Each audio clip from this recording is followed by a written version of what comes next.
Le mec qui a pas de diplôme, il dit putain, je m'en fous, j'ai envie de me réorienter, j'ai envie de faire charpentier. Le mec qui est diplômé, je prends un exemple extrême.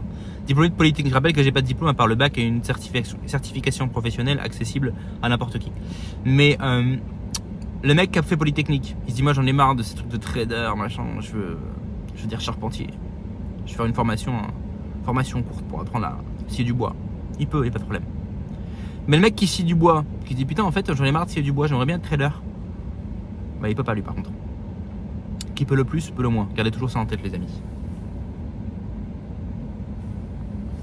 Pour nuancer mon propos, je dirais qu'il y a effectivement la notion de coût d'opportunité. Peut-être que pour accéder à ces fonctions haut placées où l'on est bien payé, etc., il va falloir, entre guillemets, dépenser, gaspiller, investir 5 ans, 10 ans, 15 ans de notre vie.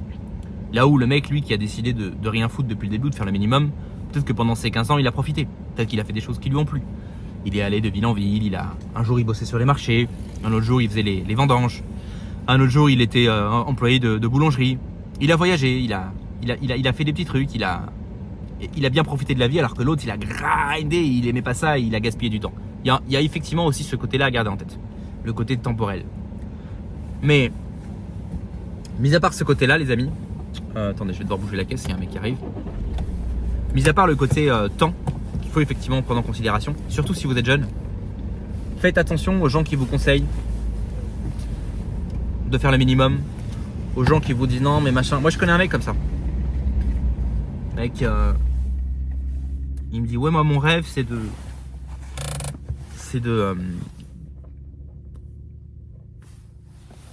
vivre dans une petite maison tranquille à la campagne avec ma petite femme. Il y a beaucoup de gens qui ont ce fantasme là. Les amis, il y a plus de petite maison tranquille à la campagne avec la petite femme. Dans la plupart des campagnes, il y a des mecs d'ailleurs qui m'ont répondu en commentaire la dernière fois, des commentaires très pertinents qui ne font qu'enfoncer le clou, mais déjà une petite maison, il n'y a pas de petite maison. Les maisons sont hors de prix aujourd'hui. L'accès à la propriété est de plus en plus difficile. J'ai fait une vidéo la dernière fois où je vous parlais des imbéciles qui disaient ouais, nanana, le crédit ça t'enchaîne. Aujourd'hui, avoir un crédit c'est une opportunité, c'est un privilège. Tout le monde n'a pas accès au crédit. D'accord ? C'est un privilège d'avoir accès au crédit. Je parle pas d'un crédit conso pour acheter des chaussures, je parle d'un crédit pour acheter une maison. C'est un privilège. D'accord ? Faut avoir des sous de côté.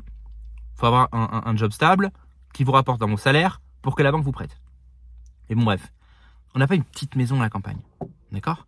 Dans le meilleur des cas, vous pouvez acheter, et ça vous coûtera quand même plusieurs dizaines de milliers d'euros, une pourriture qu'il faut retaper. Et dans le meilleur des cas, c'est vrai, il y a des villages en France où on vous donne des maisons gratuitement. Je vous le donne en mille. Dans ces maisons gratuites, entre guillemets, tout est à retaper. Il n'y a pas d'électricité, il n'y a pas d'eau courante, il n'y a rien. Vous avez des murs, c'est tout. D'accord ? Admettons que vous disiez, bah moi, allez, je vais aller là-bas. Je vais me démerder, etc. Ok, très bien. Et vous allez là-bas avec qui exactement ? Parce qu'il n'y a personne dans ces beds-là. Hein. Il n'y a personne, encore moins des femmes. Vous allez là-bas avec qui ?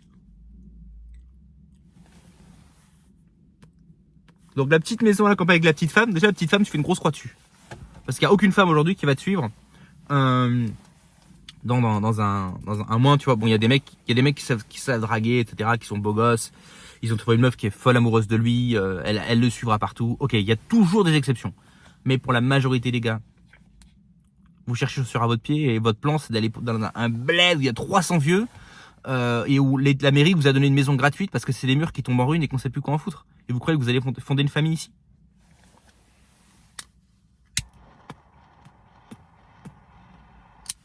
Et ça, c'est encore des exceptions.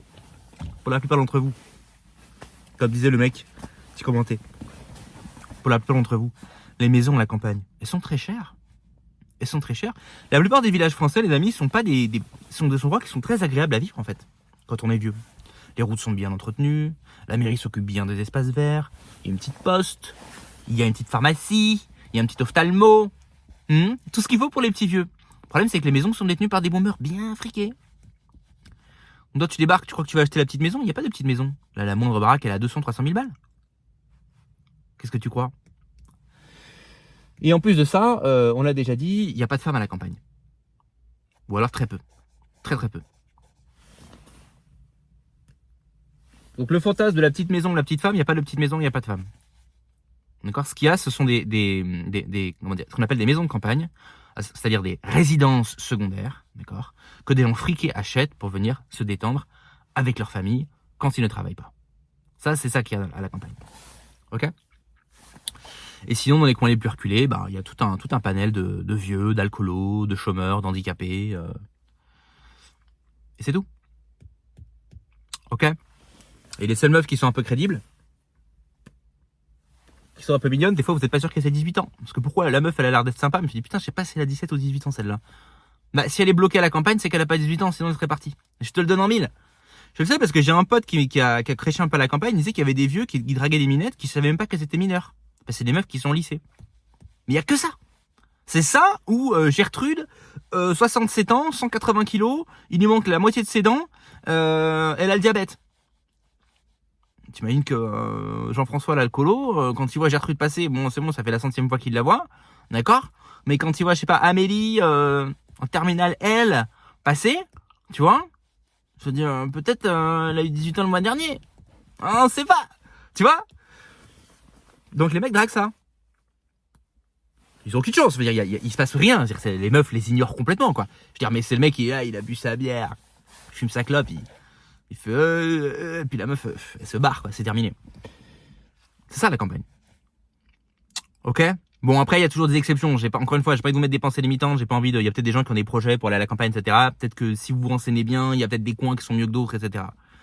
Mais attention à tous les paradigmes qui favorisent la paresse, ne rien foutre. Et surtout j'ai envie de dire la vie simple. Parce que souvent, la vie simple, elle est pas si simple que ça. La petite maison sympa à la campagne, machin, dans un petit village bucolique, c'est super sympa, mais ça coûte 550 000 euros. C'est pas si simple que ça. D'accord ? Ce qui est simple, c'est un appartement pourri, dans une banlieue dégueulasse, d'accord, où il n'y a pas de job, où c'est rempli de racailles, ou si vous êtes dans la Creuse, où il y a que des vieux, il y a zéro boulot, et voilà, dans le meilleur des cas, vous avez la campagne, c'est beau, il y a des arbres. Ok. C'est tout. Donc attention à la vie simple. D'accord ? Attention. Faut aller sur Airbnb, regarder un petit peu certains biens qui sont à la campagne. Je vois ici, même à Roumanie, hein. Les mecs, ils font des maisons un peu genre rustiques, à la campagne, avec un joli petit jardin, un petit brasero. C'est super sympa, c'est trop mignon, c'est trop charmant, mais c'est 200 € la nuit. Oh, je croyais que c'était mignon, je croyais que c'était charmant, je croyais que c'était la vie simple. Non. C'est l'idée, le fantasme que se font les citadins de la vie simple. Mais pour créer ce fantasme, il faut beaucoup d'oseille. La vraie vie simple, c'est traire les vaches, vivre dans une maison où l'électricité déconne, où on chie dans le jardin, où votre meuf vous largue. Et c'est pas nouveau comme phénomène. Si vous avez regardé La Soupe aux choux avec Louis de Funès, c'est pas nouveau comme phénomène. D'accord ? Les meufs, quand elles ont 18 ans, quand elles sortent, et ça c'est encore dans les bleds où il y a encore un lycée, parce que des fois il y en a même pas, quoi. Mais dans les bleds où il y a encore un lycée, t'as regardé. Et alors le toutou, comment il est mignon. J'aime bien les chiens, moi. C'est encore dans les bleds où il y a des lycées. Mais les meufs dans ces bleds-là, dès qu'elle a le bac, elle se taille, la meuf. Demandez-leur à ces meufs-là. Qu'est-ce que tu penses des gars de ton village ? Tu as envie de rester dans ton village ? Tu as envie de te marier avec un mec dans ton village ? Oh, la tête qu'ils font quand vous leur demandez ça. Je reconnais. Sur la diversité. Pourquoi tu n'es pas resté dans ton village ? Parce que ça pue la loose. Pourquoi tu t'es pas maqué avec un mec de ton village ? C'est tous des losers. Voilà ce qu'elle disait, meuf. Attention aux bêtises, les amis, attention aux faux conseils. Après, je suis pas contre, je suis pas en train de vous dire que tout le monde est obligé de grinder, gagner un maximum d'oseille. Bon, c'est un peu le thème de cette chaîne, mais ce que je veux dire, c'est attention aux fausses promesses. Attention aux gens qui vous promettent une petite maison avec la cheminée à la campagne, avec une jolie petite femme campagnarde, super sympa, super féminine, qui va vous faire à manger pendant que vous jouez dans le jardin avec les enfants. Ok ? Mais la réalité de ce rêve-là, c'est une pourriture, 2 pièces, moisies, avec une électricité qui déconne, des vieilles portes moisies, pas d'internet, évidemment pas de meuf, et pas de job, et pas d'opportunité, et pas d'avenir. Ça, c'est bien souvent la réalité, c'est ça. D'accord ? Bien sûr, alors pareil, les gars ils vont à la campagne, ils s'attendent aussi. Ça c'est pour tous les gauchos, ça. Les gauchos, ce qu'on appelle les néo-ruraux. Les néo-ruraux, c'est tous les gauchos qui vont à la campagne parce que ils veulent être écolos. Ils arrivent à la campagne, frérot, ils voient Jackie. Jackie, poteau. Il est dans un 4x4 turbo diesel. Ok, il fume clope sur clope, bière sur bière. Il bouffe que des chips, que des chips, des burgers, des machins bas de gamme, des plats surgelés.